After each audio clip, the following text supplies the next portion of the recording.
तो दोस्तों आज के इस वीडियो में हम जानने वाले हैं कि एक्सेल में ऑटोमेटेड सैलरी स्लिप हम किस तरह से तैयार करते हैं।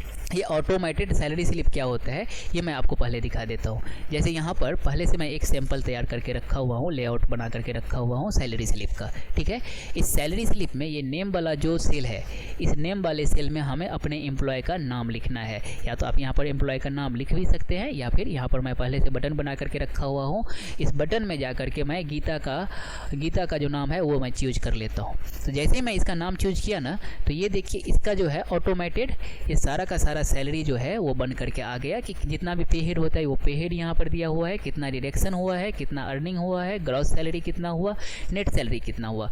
तो गीता का नेट सैलरी यहाँ पर 17,107 रुपये दिखा रहा है। लेकिन अगर अभी मैं किसी और का चूज करूँ, जैसे अमन का चूज करता हूँ, तो अमन का कितना 18,929 रुपये जो है वो नेट सैलरी यहाँ पर शो कर रहा है, और ये ऑटोमेटेड जनरेट होकर के आ रहा है।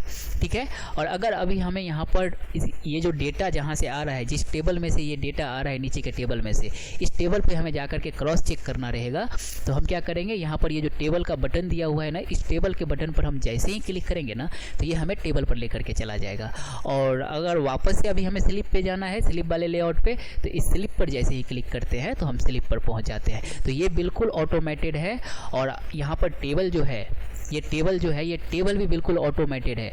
इसमें सिर्फ और सिर्फ आपको 2 कॉलम के डेटा को एंट्री करना है कि वो एम्प्लॉय जो है वो टोटल इस मंथ में कितना दिन टोटल वर्क किया है, कितना दिन प्रेजेंट हुआ है, वो प्रेजेंट डे आपको यहाँ पर एंट्री करना है। और एक दिन का उसका कितना चार्ज बनता है ये भी आपको एंट्री करना है। ये 2 आपको एंट्री करना है। बाकी ये जितना भी पे हेड है, ये सारा का सारा पे हेड जो है वो ऑटोमेटेड जनरेट होकर के आ जाएगा। तो इस तरह का ऑटोमेटेड टेबल और ये सैलरी स्लिप हम किस तरह से तैयार करें, आज की इस वीडियो में मैं आप लोगों को बताने वाला हूं। मैं गौतम मनी एक बार फिर से आप लोगों का स्वागत करता हूं ग्रुप ऑफ एसए जोन के चैनल सकतपुर स्मार्ट जोन पर। और दोस्तों, अगर हम सैलरी के कैलकुलेशन का बात करें, तो सैलरी का कैलकुलेशन ऐसे ही किसी भी कंपनी में नहीं दिया जाता है कि आपने 1 महीना वर्क किया तो चलिए आपका इतना सैलरी हुआ, बात खत्म। ऐसा नहीं रहता है। वो जो आपका जो एम्प्लॉयर है, आपका जो कंपनी है, वो कंपनी जो है वो एक कैलकुलेशन करके रखता है कि इतना अमाउंट इसके इस नाम से गया है, इतना अमाउंट इस नाम से गया है। जैसे किसी एम्प्लॉय का मान लीजिए कि 20,000 सैलरी है, उसका सैलरी 20,000 है, तो उसका जो टोटल अर्निंग है, टोटल सैलरी उसका 23,000 बन रहा होगा। 2-3 हज़ार जो है वो पैसा कट चुका है। वो कहाँ पर डिडक्शन होता है, वो डिडक्शन होता है या तो टैक्स के रूप में डिडक्शन कर लिया जाता है कंपनी के द्वारा, या फिर कुछ अमाउंट जो होता है वो प्रोविडेंट फंड में चला जाता है, या फिर ESIC का जो फंड होता है उसमें जाकर कुछ अमाउंट जमा कर दिया जाता है।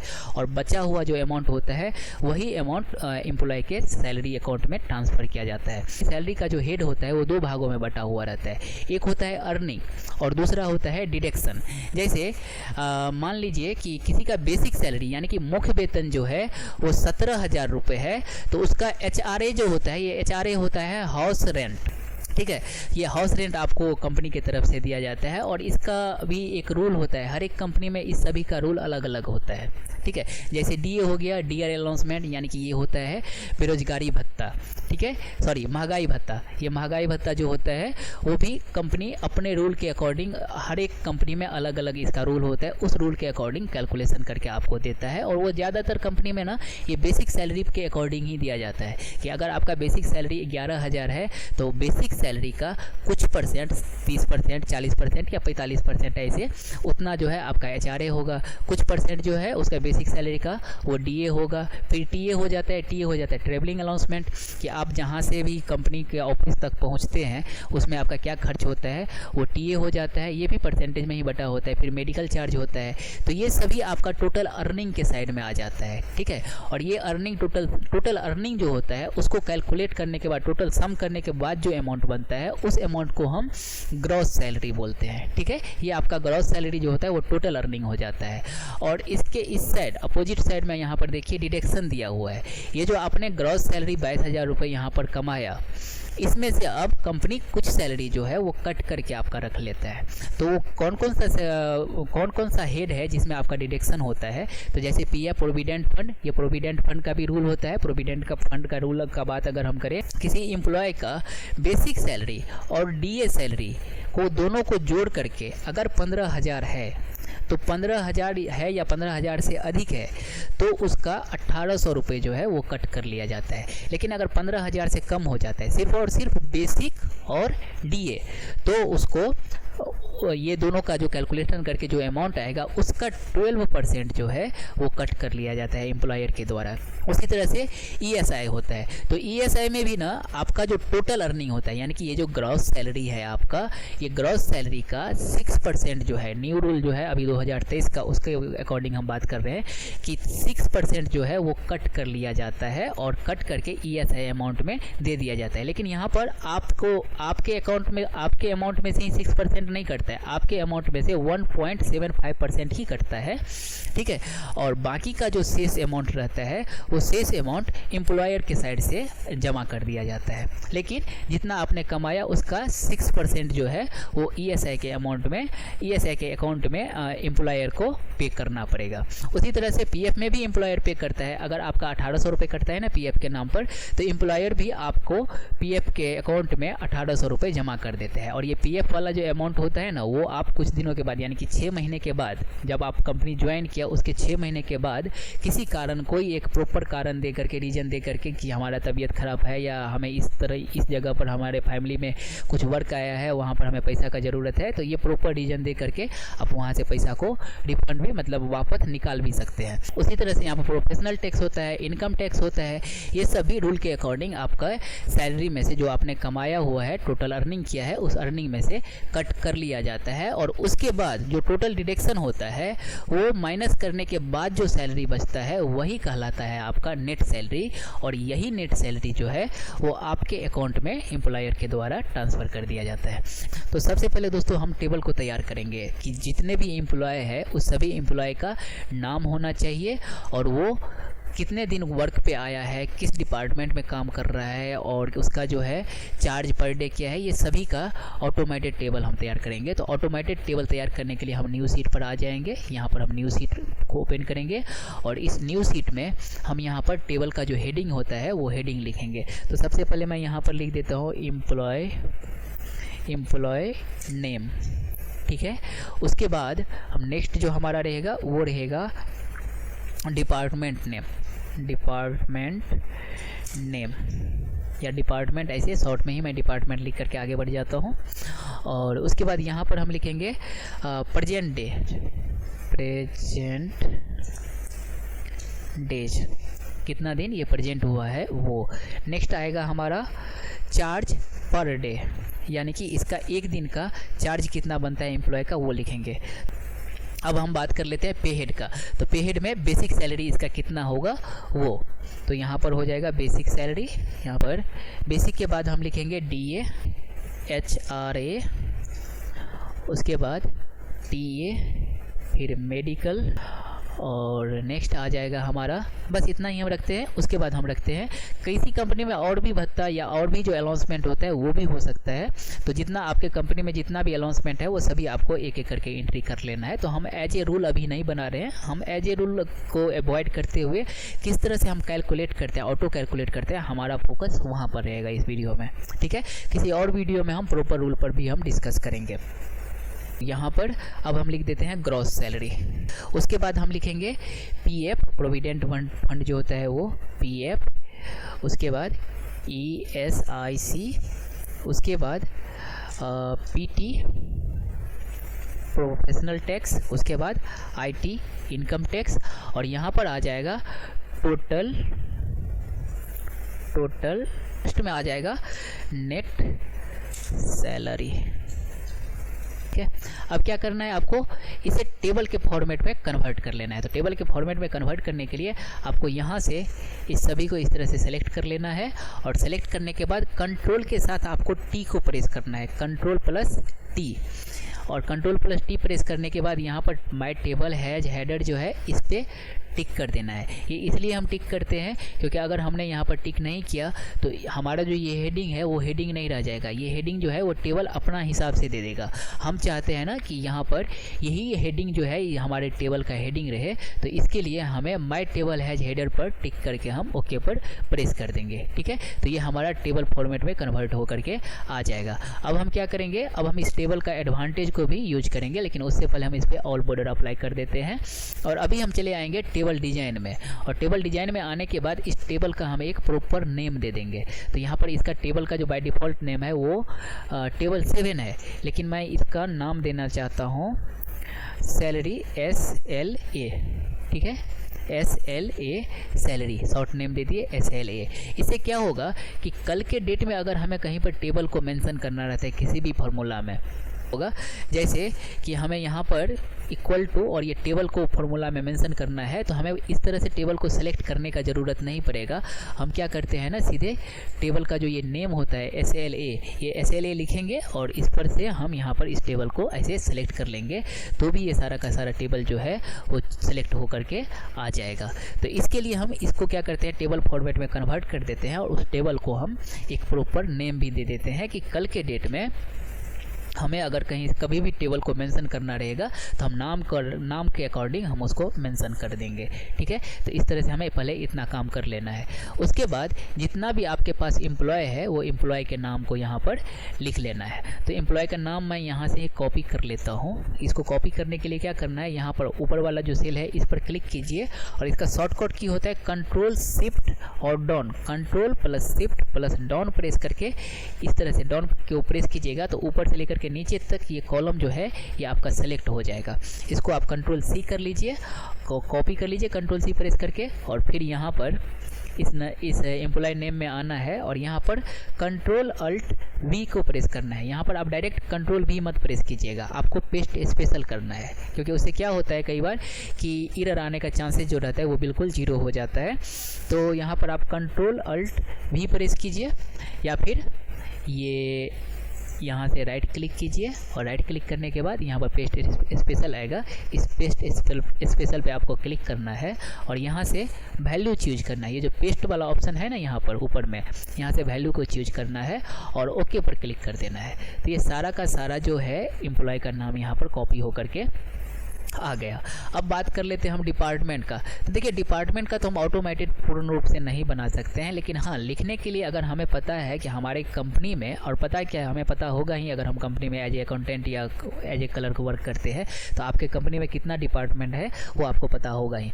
तो वहाँ पर आपको क्या करना है, इस सभी को ऐसे सेलेक्ट करने के बाद इसमें ड्रॉप डाउन लिस्ट बना लेना है जितने भी आपके पास डिपार्टमेंट है। तो ड्रॉप डाउन लिस्ट बनाने के लिए आपको यहाँ पर डेटा टैब में आना है और यहाँ पर डेटा वैलिडेशन टूल्स पे क्लिक करना है। फिर यहाँ पर अलाउ में आकर के लिस्ट सेलेक्ट कर लीजिए और यहाँ पर सोर्स है ना, इस सोर्स में जाकर के जितने भी आपका डिपार्टमेंट है सभी डिपार्टमेंट का नाम लिख लीजिए। तो जैसे मैं यहाँ पर लिखता हूँ सेल डिपार्टमेंट, फिर हो गया परचेस डिपार्टमेंट, फिर नेक्स्ट जो है वो हमारा हो गया अकाउंट डिपार्टमेंट,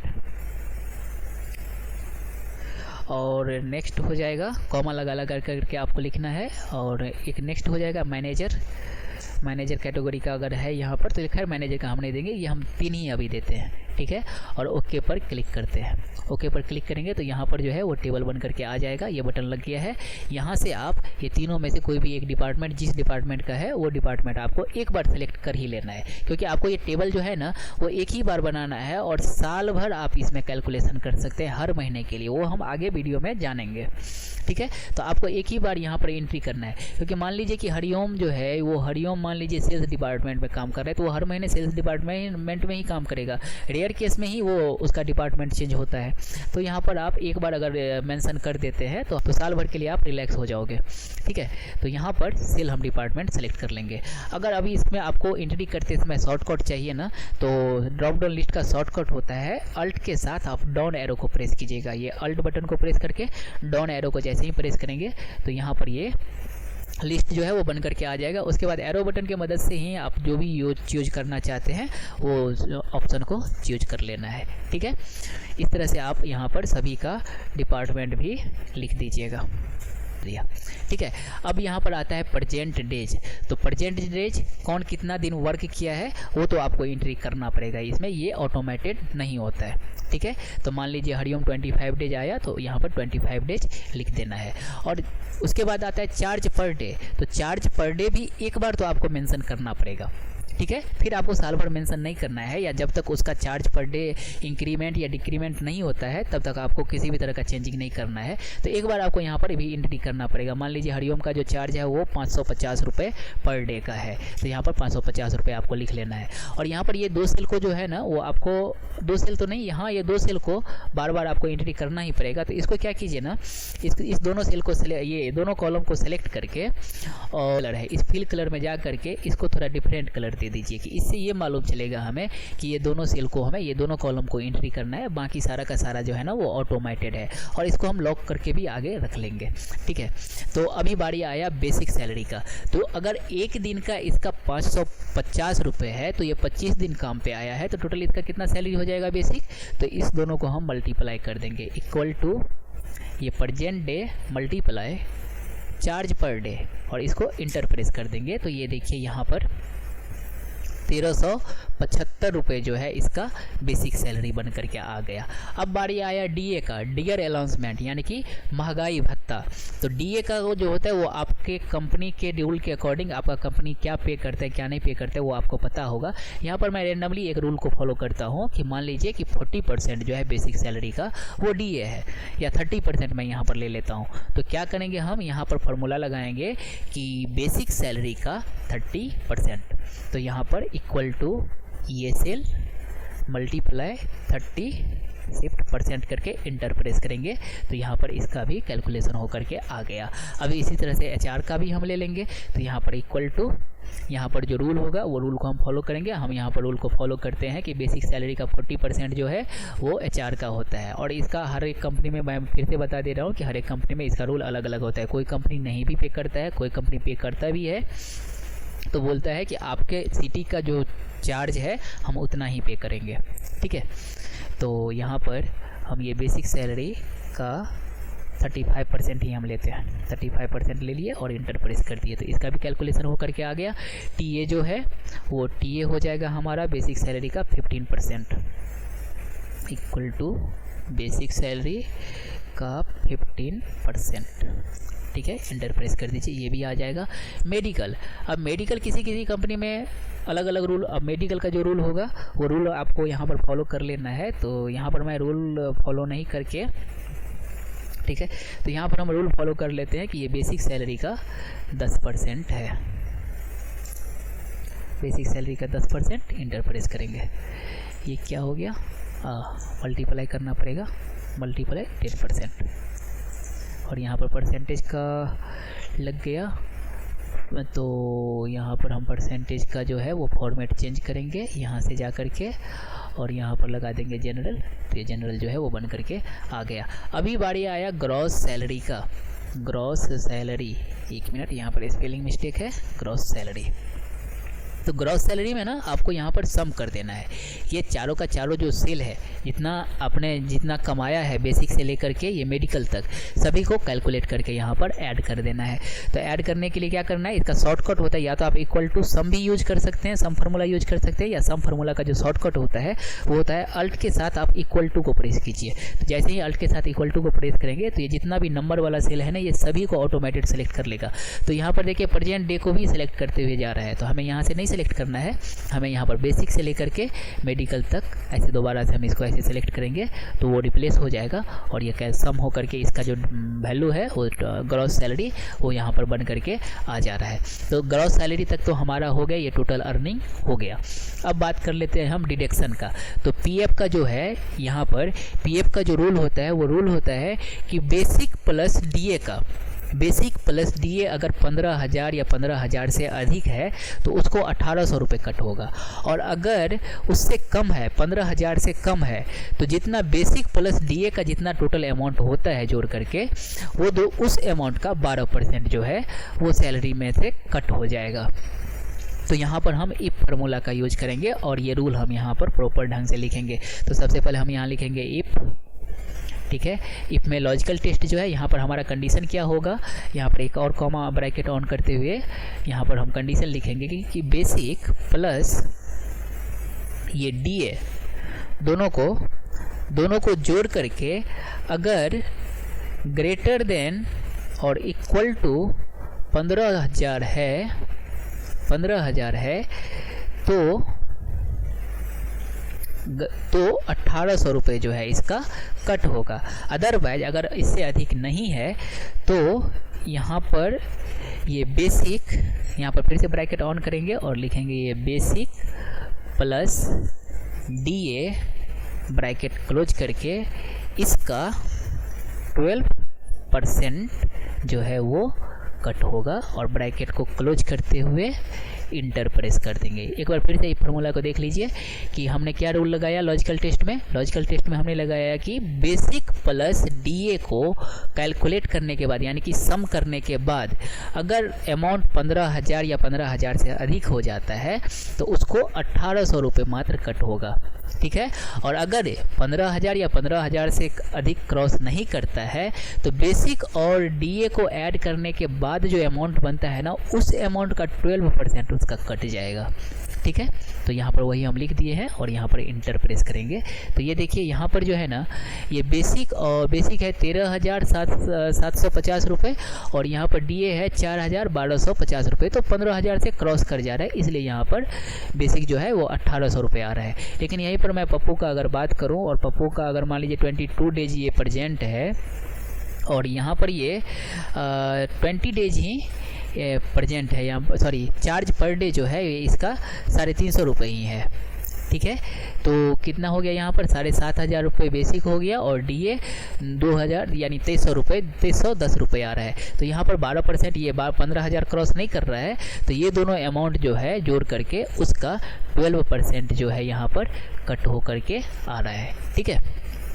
इसी तरह से हम ESI का बात कर लेते हैं। तो ESI का जो रूल होता है वो होता है ग्रॉस सैलरी, यानी कि टोटल जो अर्निंग हुआ है उस अर्निंग का 1.75%, उस अर्निंग का 1.75% जो है वो कट होगा। और ये रूल का हम दावा नहीं करते हैं कि ये हम जो बता रहे हैं वो सही होगा। रूल आप लोगों को जिस कंपनी में काम कर रहे होंगे वहाँ पर आपको पता हो जाएगा, ठीक है। हमारा फोकस सिर्फ यही है कि हम आपको कैलकुलेशन किस तरह से हम फार्मूला यूज करते हैं ये हम आपको सिखाना चाहते हैं, ठीक है। यहाँ पर इंटर प्रेस कर देंगे तो ये ESI का जो है वो कट हो करके यहाँ पर आ जाएगा अमाउंट। अब आ गया प्रोफेशनल टैक्स। तो प्रोफेशनल टैक्स के रूल के अकॉर्डिंग आप लगा दीजिएगा और इनकम टैक्स का भी इनकम टैक्स के डिपार्टमेंट के रूल के अकॉर्डिंग यहाँ पर लगा दीजिएगा, ठीक है। इस दोनों को मैं अभी बाईपास करते हुए आगे बढ़ता हूँ। अभी यहाँ पर आ जाता है टोटल डिडक्शन। तो टोटल डिडक्शन में फिर से हम alt plus equal to press करके सम कर लेंगे और हमें इस बार जो डिडक्शन जो स्टार्ट हो रहा है वो PF से स्टार्ट हो रहा है ना, तो PF से लेकर के ये IT तक इनकम टैक्स तक हम सेलेक्ट करके इंटर प्रेस करेंगे तो हमारा टोटल डिडक्शन जो है यहाँ पर बन करके आ गया। अभी आया नेट सैलरी की बारी। तो नेट सैलरी में हम क्या करेंगे, ये gross salary minus total salary. तो ये ग्रॉस सैलरी माइनस ये टोटल सैलरी जो है इसको क्लिक करके इंटर प्रेस कर देंगे। देखिए इसका नेट सैलरी जो है, देखिए ग्रॉस सैलरी जो इसका था वो 26,125 रुपये जा रहा था, लेकिन नेट सैलरी जो है वो 23,868 रुपये ही आ रहा है। यानी कि इसमें से 2,257 रुपये जो है वो कट करके इसके अमाउंट में 23,868 रुपये ही पे किया जाएगा। यहाँ पर ये कैलकुलेशन हो करके आ गया। अब हमें यहाँ पर रेंडमली सबका जो है वो डेटा को एंट्री कर देना है। देखिए हमारा ऑटोमेटेड टेबल का जो फंडा था ना वो कंप्लीट हो चुका है। हमारा ऑटोमेटेड टेबल जो है वो बन करके तैयार है। सिंपली आपको यहाँ पर प्रेजेंट डे और per day charge per day जो है वो आपको सिर्फ एंट्री करना है। अभी देखिए यहाँ पर मैं लिख देता हूँ 21 डेज, 30 डेज, 25 डेज और इसको और इसका हाँ यहाँ से हम इसको कॉपी कर लेते हैं जस्ट फॉर जल्दी करना है तो, और यहाँ पर कॉपी पेस्ट कर दिया। ठीक है, सबका कॉपी होकर के आ गया। अभी यहाँ पर चार्ज पर डे जब तक मैं नहीं दूंगा तब तक ये बेसिक जो है वो आएगा नहीं, क्योंकि बेसिक में हमने क्या फार्मूला यूज किया हुआ है, बेसिक में ये सेल इंटू ये सेल। तो अभी इसमें जब तक हम कोई डेटा नहीं डालेंगे तब तक ये कैलकुलेशन होकर के नहीं आएगा, और बाकी का जो कैलकुलेशन है वो बेसिक पे डिपेंड है। तो बेसिक अगर जीरो रहा तो ये सब भी जीरो रहेगा, और बेसिक तभी आएगा जब आपका ये दोनों सेल दोनों कॉलम का जो डेटा है वो एंट्री किया हुआ रहेगा। तो यहाँ पर कमरुद्दीन का मान लीजिए कि 400 रुपये पर डे है, तो यहाँ पर हम 400 रुपये पर डे एंट्री करेंगे तो ये कैलकुलेशन होकर के आ जाएगा। अभी मैं इसी को ना यहाँ पर इसको 225 रुपये दे देता हूँ, यहाँ पर 260 रुपये दे देता हूँ, यहाँ पर 510 रुपये दे देता हूँ, यहाँ पर 600 रुपये, 400 रुपये, इस तरह से हम रेंडमली एंट्री कर दिए और हमारा ये बन करके 1 मिनट बन करके आ गया। ठीक है, अब देखिए ये हमारा इस महीने का, मान लीजिए कि ये जनवरी महीने का है या ये अगस्त महीने का है, तो यहाँ पर हम राइट क्लिक करेंगे और रीनेम में जाकर के इस सीट का ही नाम हम दे दिए अगस्त। ठीक है, अब हमें अगस्त के बाद सितंबर का भी बनाना है, तो हमें क्या करना है, सितंबर के लिए हमें फिर से इतना मेहनत करने का ज़रूरत नहीं है। सिंपली आपको क्या करना है, ये अगस्त जो है ना, यहाँ पर राइट क्लिक कीजिएगा और यहाँ पर आएगा मूव और कॉपी। ये मूव और कॉपी ऑप्शन पे आपको क्लिक करना है। क्लिक करने के बाद यहाँ पर ये जो सीट नया सीट कॉपी होगा, वो नया सीट कॉपी तभी होगा जब आप यहाँ पर क्रिएट कॉपी पर क्लिक करेंगे, तभी होगा। अगर आपने यहाँ पर क्रिएट कॉपी पे मार्क नहीं किया तो क्या हो जाएगा, ये कट होगा, कॉपी नहीं होगा, ये कट हो जाएगा। ठीक है, तो याद करके यहाँ पर आप क्रिएट कॉपी पे क्लिक कर देना है। और ये कॉपी होगा कहाँ पर, तो हम यहाँ पर जहाँ भी चाहते हैं, अगर हम मूव टू एंड कर देते हैं तो ये लास्ट में यहाँ पर सीट 3 है, इसके बाद में आएगा, लेकिन हम चाहते हैं अगस्त के बाद ही आए, तो यहाँ पर हम अगस्त पर क्लिक करेंगे और ओके पर क्लिक कर देंगे। तो यहाँ पर देखिए अगस्त और अगस्त 2 ये पीछे ही चला गया। चलिए हम इसको इधर कर लेते हैं, अगस्त, और यहाँ पर अगस्त 2 है ना, इसको हमें सितंबर करना है, तो फिर से हम इसको रीनेम कर लेंगे, राइट क्लिक और यहाँ पर कर दिए सितंबर। ठीक है, अब कुछ नहीं, आपका जो ये चार्ज पर डे है वो वैसा का वैसा ही रहेगा। अगर किसी का इंक्रीमेंट या डिक्रीमेंट हुआ है तो वो आपको चेंज कर लेना है यहाँ पर। और नेक्स्ट जो है प्रेजेंट डेज, इस प्रेजेंट डेज को आप सिंपली यहाँ से इरेज कर दीजिए, डिलीट बटन करके प्रेस करके, और यहाँ पर जो जितना दिन प्रेजेंट हुआ है उसका प्रेजेंटेशन यहाँ पर लिख दीजिए। जैसे ये 22 डेज हुआ, ये 18 डेज हुआ, ये 15 डेज हुआ, ये 20 डेज हुआ, ये 22 डेज हुआ, ये 26 days, 24 days, 20 days, 21 days, 10 days, इस तरह से आपको यहाँ पर सारा का सारा एंट्री कर लेना है। तो ये अगस्त और सितंबर का इसी तरह से बनता हुआ चला जाएगा। फिर अगला महीना के लिए भी आपको इसी तरह से कॉपी पेस्ट कर करके आगे चले जाना है, बार बार आपको इतना मेहनत करने का ज़रूरत नहीं पड़ेगा। ठीक है, तो ये समझ में आ गया होगा आप लोगों को। अभी मैं ये चार्ज पर डे से लेकर के यहाँ पर कंट्रोल शिफ्ट डाउन प्रेस करता हूँ और यहाँ से लेकर के यहाँ तक सभी पे मैं करेंसी अप्लाई कर देता हूँ, क्योंकि सारा का सारा अमाउंट है ना, तो यहाँ पर मैं करेंसी अप्लाई कर देता हूँ और यहाँ पर डबल क्लिक करके इसको क्लियर कर लिए। तो यहाँ पर सारा का सारा जो है वो करेंसी के फॉर्मेट में आ गया है। ठीक है, हमारा टेबल का काम जो था वो कंप्लीट हो चुका है। अब बारी आता है हमारा, ये जनवरी पे चलते हैं, और अब बारी आता है ये लेआउट तैयार करने का। ठीक है, तो ये लेआउट तैयार करने के लिए हम एक एक स्टेप बाय स्टेप देखेंगे। यहाँ पर अगस्त में चलेंगे और यहाँ पर अभी हम कुछ स्पेस तैयार कर लेंगे। तो स्पेस बनाने के लिए यहाँ पर कुछ रो को ऐसे सेलेक्ट कर लीजिए और कंट्रोल के साथ प्लस प्रेस करके हम नीचे तक चले जाएंगे। ठीक है, और यहाँ पर किस तरह से डिज़ाइन है, एक बार डिज़ाइन को देख लेते हैं। यहाँ पर लोगो लगा हुआ है और यहाँ पर ये इस तरह से बना हुआ है। टोटल कितना कॉलम है ये भी यहाँ से आप काउंट कर लेते हैं, 1 2 3 4 5 6 कॉलम काउंट कर लिया। सॉरी 1 मिनट, हाँ 6 कॉलम को काउंट कर लिए। अगस्त 1 2 3 4 5 6। ठीक है, और यहाँ नीचे तक ऐसे सेलेक्ट करते हुए यहाँ तक आ जाना है और यहाँ पर ऑल बॉर्डर पे अप्लाई कर देना है। ठीक है, फिर यहाँ पर इसको थोड़ा छोटा कर लीजिए, इसमें से हम इसको अनमर्ज कर देते हैं और यहाँ से यहाँ तक इसको मर्ज कर लेते हैं। ठीक है, और इस सेल में हम यहाँ पर लोगों को लगा दिए और इस सेल में इसके सेंटर में हम यहाँ पर सकतपुर स्मार्ट जोन को लेकर के आ गए, कुछ इस तरह से बना लिए। और यहाँ पर लिख देना है नेम, ठीक है। फिर यहाँ पर लिख देना है डिपार्टमेंट नेम या एम्प्लॉय नेम, डिपार्टमेंट नेम। तो आपको ना ऐसे करके कॉपी पेस्ट करके नहीं लिखना है, क्या करना है आपको, यहाँ से ये 3 को, एम्प्लॉय नेम, डिपार्टमेंट नेम, ये दोनों को कॉपी कर लीजिए, कंट्रोल C, ठीक है।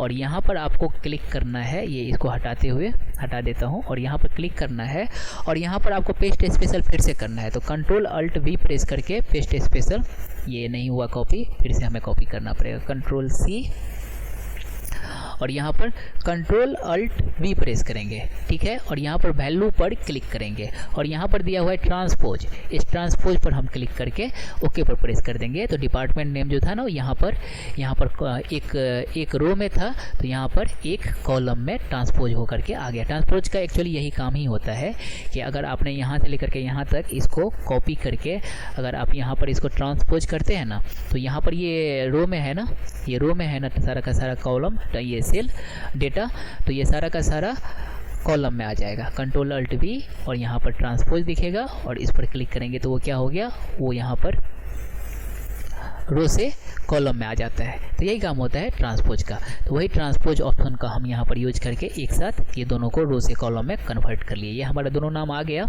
अब क्या करना है, यहाँ से यहाँ तक सभी को सिलेक्ट करके मर्ज कर दीजिए और इसको भी हमें मर्ज करना पड़ेगा और इसमें हम नेम को लिखेंगे। एम्प्लॉय का जो नेम है वो नेम हम यहीं पर एंट्री करने वाले हैं।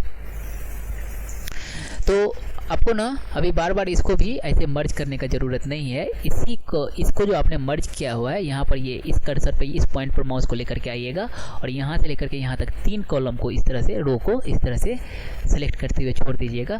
तो ये तीनों जो है वो इस तरह से मर्ज होकर के आ जाएगा, ठीक है। यहाँ पर नेम और यहाँ पर हम दे देते हैं मंथ, किस मंथ का सैलरी है वो भी हम यहाँ पर लिख देते हैं। तो ये है हमारा अगस्त मंथ का, तो यहाँ पर हम अगस्त जो है बाय डिफ़ॉल्ट यहाँ पर एंट्री कर देते हैं, ठीक है। अब यहाँ पर रहा कि हम लिस्ट तैयार कर लेते हैं, क्योंकि हम यहाँ पर एम्प्लॉय का नेम लिखेंगे तो एक एक करके एम्प्लॉय का नेम लिखे तो हो सकता है स्पेलिंग मिस्टेक एंट्री करते समय हमसे हो जाए। तो यहाँ पर डेटा वैलिडेशन को यूज करते हुए हम क्या करेंगे, डेटा टाइप में जाएंगे और यहाँ पर दिया हुआ है डेटा वैलिडेशन, तो इस डेटा वैलिडेशन पर क्लिक करके और यहाँ पर लिस्ट दिया हुआ है तो ये लिस्ट को हम सेलेक्ट करेंगे और यहाँ पर सोर्स में जा करके एक एक एम्प्लॉय का नाम नहीं लिखना है, हमें यहाँ पर आना है और यहाँ पर क्लिक करके कंट्रोल शिफ्ट डाउन प्रेस करके ये सारा का सारा सेल को जो है हमें सेलेक्ट कर लेना है और यहाँ पर ओके पर प्रेस कर देना है। तो यहाँ पर जो है ये बटन बन करके आ गया और इसमें हमारा सारा एम्प्लॉय का जो है वो नाम यहाँ पर लिस्ट बन करके आ गया, ठीक है। अब बारी आता है यहाँ पर डिपार्टमेंट का। तो ये डिपार्टमेंट का एंट्री हम बाद में करेंगे, पहले हम इसको डिजाइन कर लेते हैं इस तरह से। तो यहाँ पर क्या दिया हुआ है, अर्न और डिडक्शन, ठीक है, कितना अर्न होता है वो सभी पे हेड हम यहाँ पर लिखेंगे जो अर्न होता है, ठीक है। तो इसको भी हम सबसे पहले मर्ज कर लिए और इसी को मर्ज करके इसको आगे की तरफ ऐसे बढ़ा दिए, ये भी मर्ज हो गया। यहाँ पर हम लिखेंगे अर्निंग और यहाँ पर लिखेंगे डिडक्शन, ठीक है। अब यहाँ पर ये अमाउंट को जो है ना, यहाँ पर इस सेल को हम सेलेक्ट करके इसको मर्ज कर देंगे और इसको भी ये ऐसे सेलेक्ट करके इसको भी हम मर्ज कर देंगे। यहाँ पर हम लिखेंगे हेड, HEAD हेड, पे हेड जो होता है वो, और यहाँ पर लिखेंगे अमाउंट, AMOUNT अमाउंट। और इस दोनों को इस तरह से हमें कॉपी सेलेक्ट कर लेना है और ऐसे यहाँ से कॉपी कर्सर पर ले जा करके इस तरह से ड्रैग कर देना है। तो यहाँ पर मर्ज है इसलिए नहीं हो रहा है, कोई बात नहीं। तो यहाँ पर फिर से हम हेड लिखेंगे, डेड लिखा गया, सॉरी, यहाँ पर हेड, HEAD हेड और यहाँ पर HEAD हेड अमाउंट, ठीक है। अब यहाँ पर हमारा जितना भी अर्निंग हेड है वो हम एक एक करके एंट्री लिखने के लिए हम नहीं जाएंगे, हम यहाँ पर स्मार्ट वर्क करेंगे और स्मार्ट वर्क करना ही है क्योंकि एक्सेल यूज कर रहे हैं, तो स्मार्ट वर्क करना सीख लीजिए, ठीक है। यहाँ पर हम ग्रॉस सैलरी तक को कॉपी करेंगे और ट्रांसपोज को यूज करके यहाँ पर कंट्रोल अल्ट बी प्रेस करना ही है, पेस्ट स्पेशल में जाना है और यहाँ पर वैल्यू पे क्लिक करना है और फिर यहाँ पर ट्रांसपोज पर क्लिक करके ओके पर क्लिक कर देना है। तो ये basic DA HRA gross salary तक जो है हमारा ये हेडिंग बन करके आ गया। इसी तरह से हम पे हेड का भी कर लेंगे। ये हमारा जो डिडक्शन है वो डिडक्शन वाला जो जितना भी हेड है उसके साथ भी हम यही करने वाले हैं। तो इसमें हम यहाँ पर टोटल डिडक्शन तक को कॉपी करेंगे और यहाँ पर सिलेक्ट करते हुए control alt V value transpose okay, ये भी हो गया। अब क्या करना है, ये डिडक्शन वाले को हम थोड़ा नीचे कर लेते हैं यहाँ पर, इसको छोड़ दो, ठीक है। और हो सके तो ये ग्रॉस सैलरी, ठीक है, ग्रॉस सैलरी को भी एक थोड़ा सा नीचे कर लेते तो अच्छा रहता है। तो ग्रॉस सैलरी को भी हम थोड़ा सा नीचे कर लेते हैं और डिडक्शन को भी यहाँ पर टोटल डिडक्शन जो है इसको भी हम थोड़ा सा नीचे कर लेते हैं और यहाँ पर ऑल बॉर्डर और यहाँ पर भी फिर से ऑल बॉर्डर लगाते हुए अपने डिजाइन को प्रॉपर कर ढंग से अरेंज कर लिया, ठीक है। अब चलिए, अब बारी आया यहाँ पर ये सारा का सारा टेबल में से डेटा जो है वो नाम के अकॉर्डिंग यहाँ पर जो हम नाम एंट्री करें तो सारा का सारा डेटा जो है यहाँ पर इंटर हो जाए। तो इससे पहले एक काम और हमें करना है, इसको भी मर्ज करना है। तो यहाँ पर हम इसको भी मर्ज कर दिए और यहाँ पर इसको भी मर्ज कर दिए, ठीक है। और मर्ज करने के बाद इसको यहाँ से लेकर के यहाँ तक खींच देंगे, ठीक है। और इसको भी यहाँ से लेकर के यहाँ तक खींचेंगे तो ये सारा का सारा मर्ज होकर के आ जाएगा, ठीक है। और यहाँ पर हम लिखने वाले हैं नेट सैलरी को।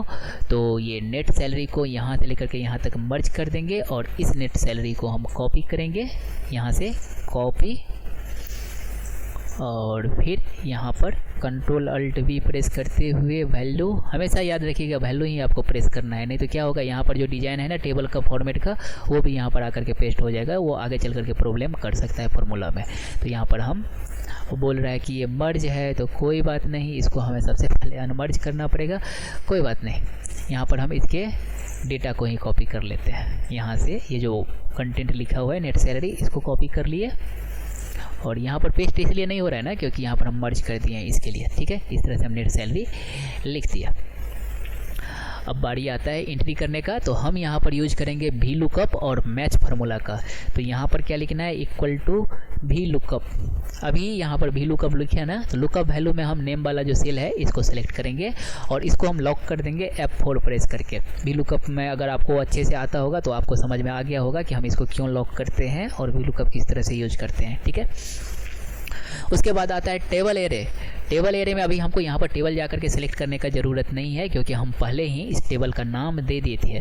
तो नाम था हमारा टेबल का सेल, SAL सेल। और यहाँ पर सेल सेलेक्ट करके सैलरी का जो टेबल है वो सिलेक्ट हो गया हमारा। देखते हैं यहाँ पर अभी नहीं दिख रहा है लेकिन सैलरी का टेबल जो है वो सिलेक्ट हो चुका है, ठीक है।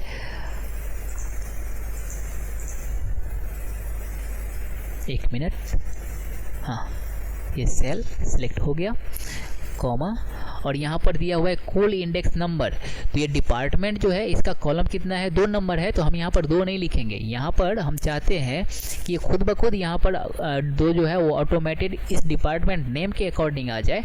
तो यहाँ पर हम मैच फार्मूला का यूज करेंगे कुल इंडेक्स नंबर में।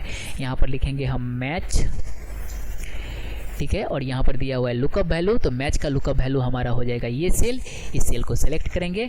लुकअप एरे में हमें यहाँ से लेकर के यहाँ तक सभी हेडिंग को सेलेक्ट करना है। तो इसको सेलेक्ट करेंगे पहले और उसके बाद कंट्रोल शिफ्ट और लेफ्ट एरो की को प्रेस करके ये सारा का सारा हेडिंग जो है इसको हम सेलेक्ट कर लेंगे और कॉमा लगा देंगे यहाँ से, ठीक है। देख लेते हैं, हाँ, यहाँ पर हेडर तक कॉपी हो गया। उसके बाद दिया हुआ है एग्जैक्ट मैच, हमें यहाँ पर सेलेक्ट करना है मैच टाइप में। एग्जैक्ट मैच हम सेलेक्ट कर लिए। अब हमारा जो है वो मैच फार्मूला का जितना भी सिंटेक्स था वो कंप्लीट हो चुका है। तो हम इसको ब्रैकेट बंद करके इस फार्मूला को हम क्लोज कर देंगे। अब हमारा फिर से वी लुकअप का जो प्रोसेस है वो चालू हो चुका है क्योंकि ये कुल इंडेक्स नंबर जो है ना वो मैच फार्मूला, कुल इंडेक्स नंबर में ही मैच फार्मूला को लिखा गया है। अब यहाँ पर हम कॉमा लगाएंगे और यहाँ पर दिया हुआ है लुकअप रेंज। तो लुकअप रेंज में जाकर के हम एग्जैक्ट मैच यहाँ पर ले लेते हैं, फॉल्स वाला, ठीक है। और फिर से इसको ब्रैकेट बंद करके इंटर प्रेस करेंगे। तो डिपार्टमेंट जो है अजय का डिपार्टमेंट 0, क्यों अजय का डिपार्टमेंट तो सेल है, तो ये 0 क्यों दिखा रहा है, कुछ मिसिंग हो रहा है। 1 मिनट, ये भी लुकअप लिए, ये डिपार्टमेंट यहाँ पर आई थिंक ये जो सैलरी है इसका नाम आई थिंक यहाँ पर हम गलत लिख रहे हैं। इस टेबल का नाम क्या है, इस टेबल का नाम जा कर के हमें चेक करना पड़ेगा। SLA है, SAL नहीं है, हमने यहाँ पर ये गलत कर दिया। टेबल का नाम जो था वो प्रॉपर ढंग से नहीं लिया। तो अभी यहाँ पर जा कर के ये जो हमने SLAL दिए हैं ना, ये SLA है, SLA, ये जो SLA है ये हमें सेलेक्ट करना है। गुड। अब यहाँ पर हम इंटर प्रेस करेंगे तो ये देखिए डिपार्टमेंट जो है आ जाएगा, वो सेल आ गया। अब यहाँ पर हम कोई भी सिलेक्ट करेंगे, दीपक कुमार या उमा, तो देखिए उमा का सेल डिपार्टमेंट है, और कोई दीपक का परचेज डिपार्टमेंट है। तो ये हमारा वर्क कर रहा है। अब बारी आया बेसिक सैलरी का, तो बेसिक सैलरी में भी हम यहाँ पर बिल्कुल उसी तरह से फार्मूला को यूज करेंगे। तो या तो हम इसी फार्मूला को कॉपी कर सकते हैं, Ctrl+C प्रेस करेंगे और यहाँ पर क्लिक करेंगे और Ctrl+Alt+V को प्रेस करेंगे, ठीक है। और Ctrl+Alt+V प्रेस करने के बाद यहाँ पर वैल्यू दिया, फार्मूला दिया हुआ है, इस फार्मूला को क्लिक करके ओके पर क्लिक करेंगे। Already data, do you want to replace it, yes. गलत हो रहा है, रिप्लेस हमें नहीं करना चाहिए, ठीक है। इशू आ रहा है, कोई बात नहीं, हम क्या करेंगे, इस फार्मूला को यहाँ से डबल क्लिक करके कॉपी कर लेंगे। वो जो हम मर्ज करते हैं ना यहाँ पर, इसलिए इस तरह का इशू आता है, बाकी और कुछ नहीं, ठीक है। Ctrl+Z, Ctrl+C, ठीक है। और कॉपी करने के बाद हम यहाँ पर डबल क्लिक करके कर्सर को ले आएंगे पहले, उसके बाद हम Ctrl+V प्रेस करेंगे। ये हमारा पेस्ट होकर के तो आ गया, लेकिन यहाँ पर एक चीज़ को चेंज करना पड़ेगा हमें। इस सेल को, ये जो सेल मैच फार्मूला, ये भी लुकअप का जो लुकअप वैल्यू है वो तो सही है, इस नेम के अकॉर्डिंग आएगा, तो ठीक है, ये सही है, ये भी सही है। सैलरी जो है लुकअप रेंज जो आएगा वो लुकअप रेंज हमारा SLA आएगा, टेबल का नाम सही है। ये मैच फार्मूला का जो C7 है ना, ये सेल नहीं होना चाहिए, ये सेल होना चाहिए, जो कि अभी भी लुकअप के वजह से यहाँ पर ढक गया है। तो ये जो हेड के नीचे में जो बेसिक लिखा हुआ है ना, वो होना चाहिए। तो उसका हम यहाँ पर C11 है, ये C11 हम लिख देते हैं। C7 को हटा करके हम यहाँ पर 11 लिख दिए, ठीक है। तो ये अभी सेलेक्ट कर लिया 11 को, बाकी सब जैसा है वैसा ही रहने दीजिए और इंटर प्रेस कर दीजिए। तो ये देखिए बेसिक सैलरी इसका बन करके आ गया। अब यहाँ से इसको इस तरह से यहाँ से नीचे तक ग्रॉस सैलरी तक जो है वो ड्रैग कर देना है। बीच में NA आएगा तो इस NA को हम इरेज कर देंगे, ठीक है, क्योंकि यहाँ पर कुछ है नहीं ना, इसके लिए ग्रॉस सैलरी एक नीचे हम शिफ्ट कर दिए थे, ये हमारा बन करके आ गया। अब आया अमाउंट का, ये सॉरी डिडक्शन का। तो डिडक्शन में भी बस हम वही काम करेंगे, इसी फार्मूला को हम वापस से कॉपी कर लेंगे, Ctrl+C, ठीक है। और यहाँ पर Ctrl+Alt+V प्रेस करेंगे, यहाँ पर Ctrl+V और यहाँ पर इंटर प्रेस करेंगे। ये कुछ इशू आ रहा है यहाँ पर, ये बेसिक इसी को सेम टू सेम बना करके दे दिया है, तो हमें ये नहीं करना है। ये जो हमने यहाँ पर C11 था ना, ये अभी हमारा हो जाएगा F11, ठीक है। तो यहाँ पर हम लिख देते हैं F11 और यहाँ पर इंटर किए तो PF जो है इतना कट करके आ गया। और इसको फिर से नीचे की तरफ यहाँ तक हम ड्रैग कर लेंगे और इस दोनों को बैक स्पेस दबा करके या डिलीट दबाते हुए इरेज कर देंगे। तो हमारा टोटल डिडक्शन इतना आ गया। और बारी आया लास्ट में नेट सैलरी का, तो नेट सैलरी के लिए भी हम यहाँ पर नीचे ड्रैग करेंगे। तो यहाँ पर फिर से इशू आया, कोई बात नहीं, यहाँ पर फिर से हम इसको कॉपी करेंगे, Ctrl+C और यहाँ पर Ctrl+C और यहाँ पर Ctrl+Alt या Ctrl+V प्रेस करेंगे और इसको हम फार्मूला को एडिट कर लेंगे। बस हमारा जो है ना ये सब कुछ ठीक है, बस ये नेट सैलरी वाला जो कॉलम होना चाहिए F7 के बजाय, F17 के बजाय यहाँ पर ये सेल होना चाहिए C18 और इंटर प्रेस कर देंगे। ये हमारा नेट सैलरी भी बन करके आ गया। अब हमारा ये काम कंप्लीट हो गया। देखिए हम यहाँ पर जा कर के एम्प्लॉय का नाम चूज करते हैं ना, रीता, तो देखिए रीता का जो सैलरी है वो हमारा बन करके आ रहा है। फिर यहाँ पर जा कर के हम अमित का सिलेक्ट करते हैं तो अमित का सैलरी बन करके आ रहा है। इसको थोड़ा सा अभी हम यहाँ तक छोटा कर लेते हैं, ठीक है। अब बारी आया कि इसको हम प्रिंट का जो लेआउट है उसको भी हम, प्रिंट एरिया को भी हम फिक्स कर लें। तो हमें यहाँ से लेकर के यहाँ तक को सेलेक्ट करना है और यहाँ पर आ जाना है पेज लेआउट में। पेज लेआउट में यहाँ पर दिया हुआ है प्रिंट एरिया, इस प्रिंट एरिया पर हम क्लिक करेंगे और सेट प्रिंट एरिया है ना, इस पर हमें क्लिक कर देना है। ठीक है, तो ये हमारा प्रिंट एरिया भी सेलेक्ट होकर के आ गया। अब हम कंट्रोल P प्रेस करेंगे तो हमारा इतना ही एरिया जो है वो प्रिंट आउट होकर के आएगा।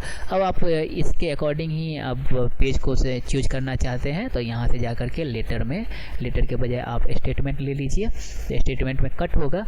फिर क्या करना है आपको, ओरिएंटेशन जो है इसका, तो ये ओरिएंटेशन को पोर्ट्रेट के बजाय लैंडस्केप कर दीजिए। ये इस तरह से आपका नेट सैलरी का जो सैलरी का स्लिप है वो बन करके आ जाएगा।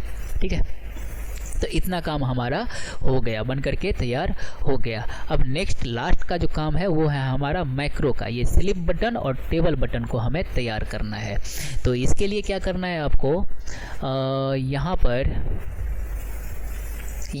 ये 3 से कंट्रोल, यहाँ पर ये 3 वाले जो कॉलम है इसको आप सबसे पहले फ्रीज कर लीजिए। 3 वाले जो रो है, इस रो को, तो इस 3 वाले रो को क्लिक करके यहाँ पर व्यू टैब में चलिए और व्यू टैब में जाने के बाद इसको जो है ना यहाँ पर फ्रीज पेन पर क्लिक कर दीजिए।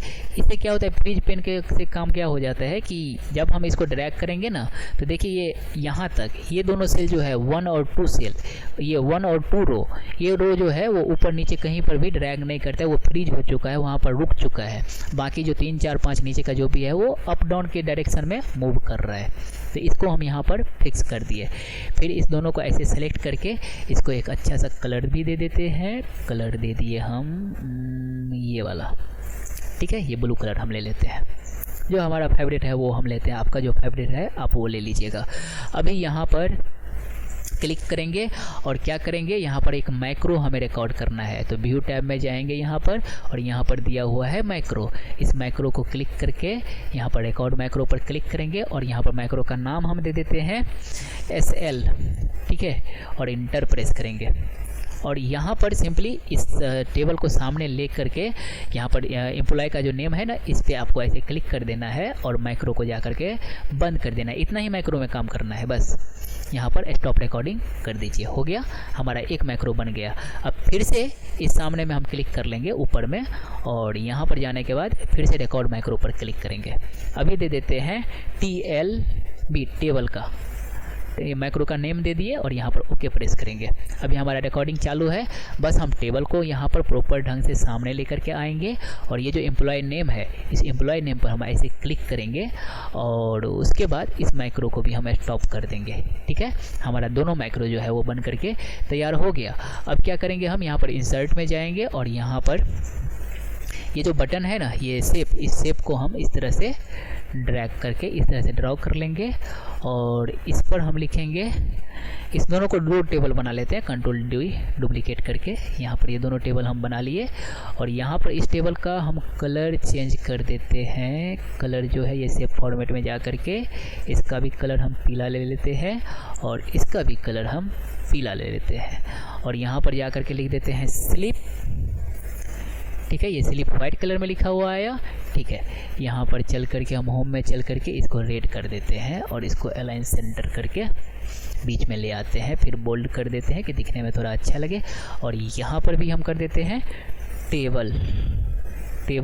यहाँ पर भी सेम दिख रहा है तो कुछ नहीं करना है, इस पर क्लिक कीजिए और यहाँ पर फॉर्मेट पेंटर है ना, इस फॉर्मेट पेंटर पर क्लिक करना है और इस फॉर्मेट पेंटर पर क्लिक करने के बाद इस टेबल पर भी क्लिक कर दीजिए, बिल्कुल सेम टू सेम डिज़ाइन में इस पर भी अप्लाई हो जाएगा। ठीक है, अब यहाँ पर हमें मैक्रो को असाइन करना पड़ेगा। तो मैक्रो को असाइन करने के लिए यहाँ पर हम राइट क्लिक करेंगे और राइट क्लिक करने के बाद ये जो मैक्रो है, इस मैक्रो असाइन मैक्रो पर क्लिक करेंगे और हमारा मैक्रो का नेम था, स्लिप का नेम था SL, तो SL सेलेक्ट करके ओके पर क्लिक किए तो ये भी हमारा मैक्रो जो है वो असाइन हो गया। और अभी टेबल के लिए TLB था तो यहाँ पर फिर से क्लिक करके हम असाइन मैक्रो पर क्लिक करेंगे और यहाँ पर TLB पर क्लिक करके ओके पर क्लिक कर देंगे। तो ये दोनों जो है हमारा मैक्रो बन करके तैयार हो गया। देखिए अभी हम टेबल पर चले जाते हैं और जब हम यहाँ स्लिप पर आ गए और जब हम टेबल पर क्लिक करेंगे तो ये हमें टेबल पर लेकर के चला जा रहा है, फिर स्लिप पर लेकर के चला जा रहा है, टेबल स्लिप, ये भी बन करके तैयार हो गया।